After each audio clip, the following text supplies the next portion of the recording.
Family. Family. Family. Family. Family. Family. Family. Family. Family, family, family, family. Family, family, family, family, family, family. As you can tell, we're a family, so we had to go see the movie that's all about family. F9, The Fast Saga. Got a lot of really stupid names for these movies. Like, so it was The Fast and the Furious, Too Fast, Too Furious, The Fast and the Furious, Tokyo Drift, Fast and Furious, which is the fourth movie, Fast 5, what is it, like, was the next one, like, Fast 6? Or something, so. Furious 7, Fate of the Furious, Fast and Furious presents Hobbs and Shaw. Okay, that one's a spinoff. And then F9, The Fast Saga. This franchise, I mean, it started out with them, stealing Panasonic DVD players, and now we're here. This series is just so ridiculous, but we go to see them anyways because, well, they're dumb fun, right? Yes. And it depends, on your enjoyment. Is it going to go all dumb fun, where it's, really funny the whole way through? Or is it going to have some really slow, long, stupid melodrama because Vin Diesel thinks this is art?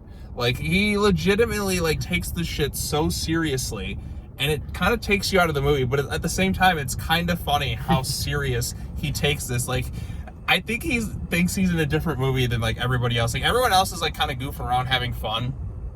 Not Vin Diesel. Vin Diesel is taking this super duper seriously. It makes it so much funnier. Okay, so F9, The Fast Saga. Unfortunately, The Rock and Jason Statham aren't really in this thing. Jason Statham does appear in a credit sequence. We'll get to that in a second. But it sorely is missing The Rock. And Hobbs and Shaw had this fun buddy cop dynamic going on throughout that whole movie. Dragged on way too long, but it was still kind of fun. And, Fate of the Furious was hilarious, just right from the get-go, ridiculous. This one, it's a lot slower, I felt like, and it really was, super duper serious for a lot of it, and it kind of took me out of it. What about you? Yeah, it feels like coming off the high of Fate of the Furious and Hobbs and Shaw, this is the part where the movie starts to crash, or the franchise starts to crash from a cocaine high. Right, exactly, because you're just oh my god, just get to the point already. There's some dumb, funny shit in this thing, the whole magnet thing, or Vin Diesel, launching himself, swinging his car across, a mountaintop, and even, they're kind of they're pretty self-aware at this point, aside from maybe Vin Diesel. Tyrese, Roman Pierce or whatever, just fuck it, we'll just call him Tyrese, because that's all he's playing. He still is, the comedic relief of the movie. Even he's kind of, to the point where, are we just invincible? We just don't die. We should have died, several times over. We just keep surviving. What's going on here? How do we keep surviving? Everyone's just kind of yeah, whatever. And it even gets to a point where he's just see, we just keep surviving. We've got to be invincible. I got shot at multiple times, and I just didn't die. And are the characters finally, breaking the fourth wall to the extent now where he's just how are we not dead? Legitimately, we just keep surviving, these ridiculous things where we should have died several times over. You're not panicking. You're not doing this. We should all be dead. And I was yeah, that is a good point. I think, one of the characters just kind of realized maybe he's in a movie. Maybe, the character itself became self-aware of, there's something really off going on in this franchise. And there's so much ridiculous shit in this movie. I mean, Han is back, which kind of makes everything else before it seem really stupid, because the whole plot of Fast and Furious 7 was because, it kind of or Furious 7 or whatever the title was, the seventh movie, was because they were getting revenge after Han's death in Tokyo Drift. And Han has apparently been alive this whole time. He's just been in hiding. Never told anyone about it because they're looking for this weird device. Every single movie, it's looking for some weird device, right?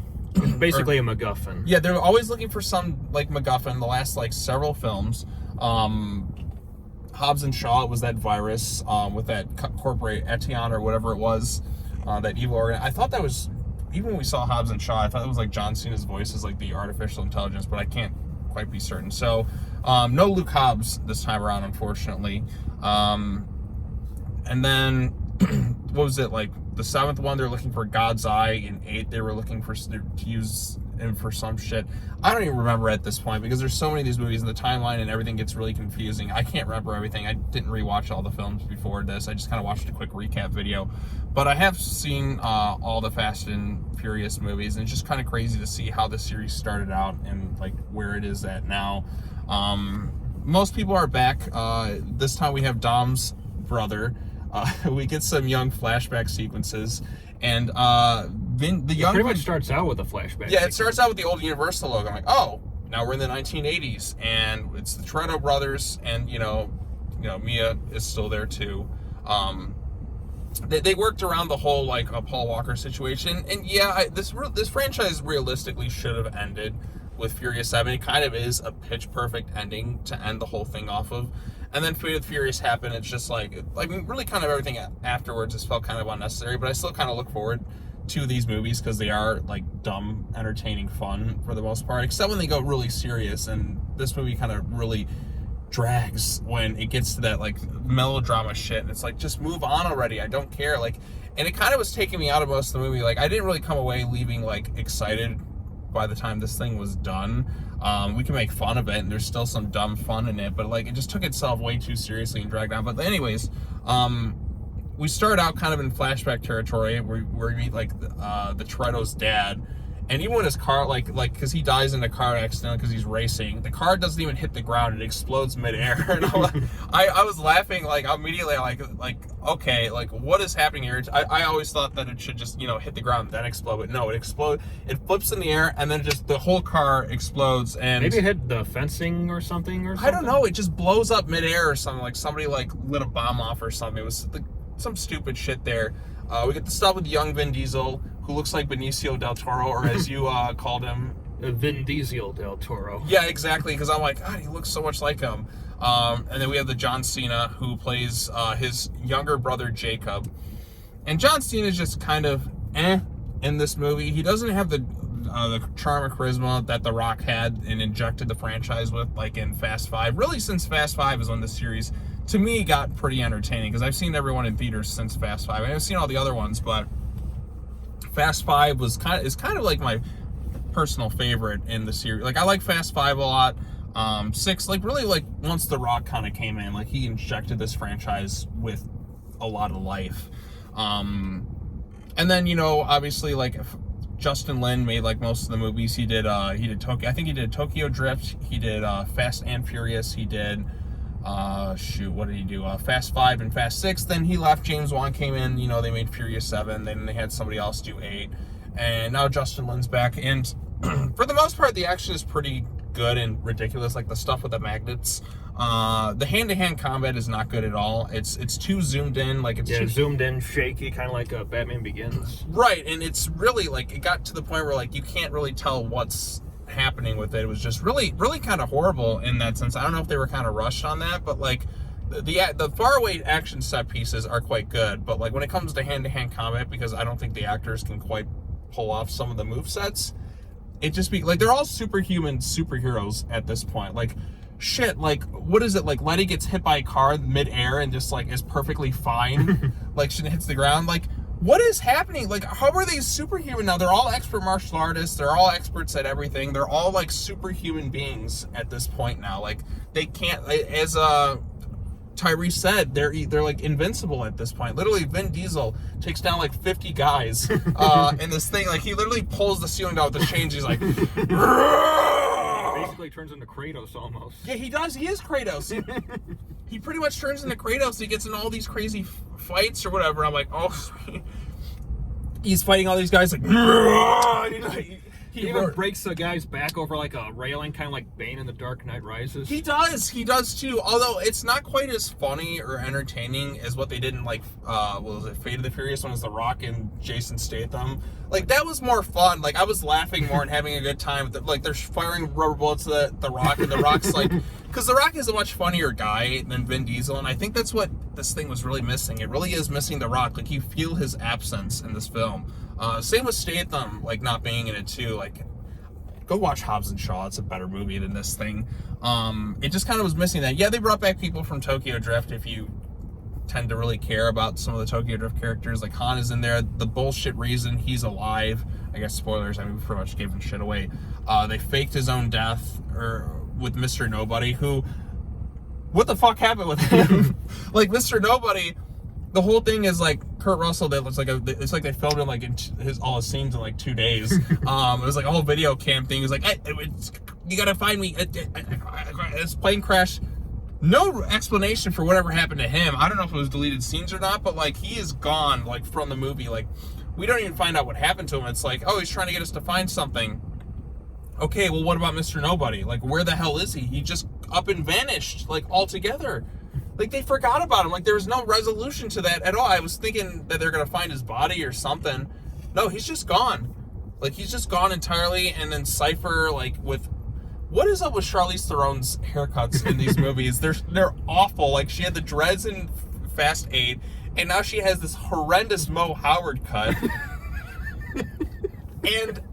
I'm like, Jesus, lady, fire your hairstylist, please. Like, I don't know what she's like a Friar Tuck kind of haircut.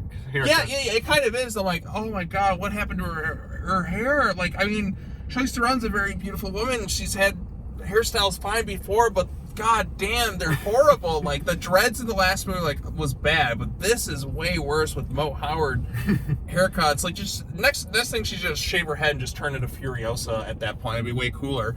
But Jesus, like, it's bad. Like, and then we had the villains here. They had like a whole like Star Wars conversation that we were going off in. Like, I'm Luke Skywalker. No, I'm more like Han Solo. You're more like Yoda because you're a puppet. And I'm like, you should have just been like, well, in the prequels, I would have ad-libbed something where it's like this villain, whatever his name was, Otto, like John Cena's partner. Man, God, there's so much dumb in this thing. And like you go to these movies because they're kind of dumb fun. But like this time around, it wasn't fun enough. It just got too serious, and by the end of it, I'm like, yeah, this one, go watch Hobbs and Shaw, go watch 8, go watch. Really, like this felt more like the fourth one, where it was kind of like still a bit semi-serious, but like it really is just. You know what the key ingredient is? It's missing The Rock. Yep. The Rock is a charisma machine. Even if something's not good, he still adds his like charm and charisma to the movie. And he just has a better on-screen presence than if you're just stuck with Vin Diesel the whole time, who takes this shit way too seriously. Like, I think they really need to get him back for the next movie, or at least the final film, because without him, it just isn't the same now. Because like it's like you're taking something away. It felt kind of empty throughout it, and I think it's just The Rock's charisma, or Jason Statham, mind you, could have helped this movie out a lot. But because they did Hobbs and Shaw, they weren't necessarily in this thing. Although Statham does appear in a mid-credit scene. I'm like, yes, Statham, finally some charm and charisma to kind of like make the movie better. Because even The Rock wasn't really in the 7th movie all that much, but like Statham is just, you know, he's funny, he's charismatic, and he can carry movies better than, you know, Vin Diesel can, because Vin Diesel, like, you know, he's just too serious. Even then, like, you definitely also miss Paul Walker too in these films, because they really try really hard to work around him not being in there, which is understandable because he passed away and they want to kind of honor and respect it, but it still feels kind of empty without him in it, you know what I mean? Like, his presence. So, I mean, there's still some funny stuff and some entertaining action bits, but it's really not enough because you got to sit through a lot of bullshit. Like, this is 2 hours and 15 minutes, and you could have cut down like 25, 30 minutes of it, and it would have been fine. All the fucking Vin Diesel flashbacks where he's literally like, I don't know, what did he hits like the water, and he like, apparently he's imagining all these things from a different perspective, like all these like flashback memories, and it's kind of like the robot heaven sort of thing from the second Transformers movie. Yeah, exactly. He ends up in like robot heaven kind of, and he's imagining all these different things, and it's like this really sappy, like serious moment where Letty reaches for him, and it's like the light of God shines on the scene, and it's really stupid. Like, I was laughing quite a bit at it. Yeah, and then the villains and their whole magnet thing. They go to space finally, which is something we were like been kind of waiting for. Although they didn't really take too much of an advantage of it. Like, it wasn't like as funny or as ridiculous as I kind of thought it would be. I mean, they fucking launch a car into space somehow, like with the rocket boosters and all that. But like, it just wasn't really as funny as I thought it could be. But I mean, Tyrese and, you know, Tej tried, but it just wasn't what it could have been. So what about you? Was there anything you want to add about the movie, or? Not too much left to add. I mean, I think what I think is going to happen in the sequel now that they kind of brought it up, is for the 10th film they need to go sort of meta, kind of like Wes Craven's New Nightmare almost. Yeah, kind of. Or like Last Action Hero a bit. You know, that's what it was kind of making me think of, like when Tyrese is kind of acknowledging like how are we kind of surviving and like questioning the world itself. Maybe it will go all meta and they'll realize that their life is pre-planned or some shit like that. Just go even crazier, because like this franchise started out kind of grounded a bit with like the first movie, which is 20 years ago now.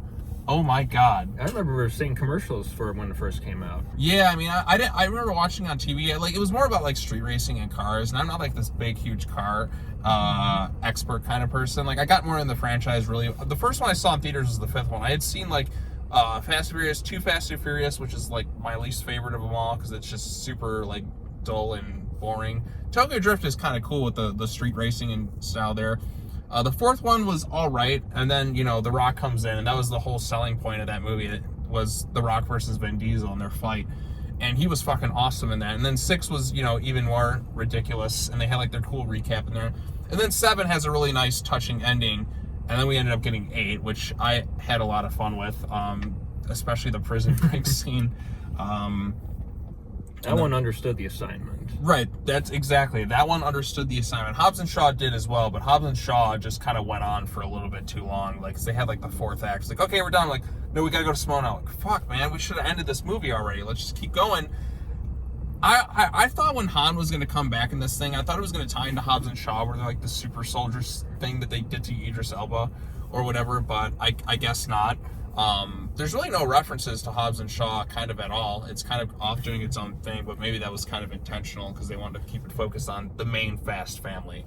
So we'll see if they make any more spin-offs, but really the only spin-off I feel like you could do is with Hobbs and Shaw themselves. I don't think the other characters are kind of strong enough to kind of carry the film. Like, really you just need The Rock in there, because that was more of like it knew what it was, kind of dumb, fun movie. So I don't know. I don't know what's going to happen next for this franchise. They apparently have 2 more movies planned. I don't know if that includes the Hobbs and Shaw sequel that they'll probably end up making. But this one, yeah, it kind of missed the mark. Yeah, it did fall short of our expectations. Right. It just missed the mark. It just wasn't quite as fun.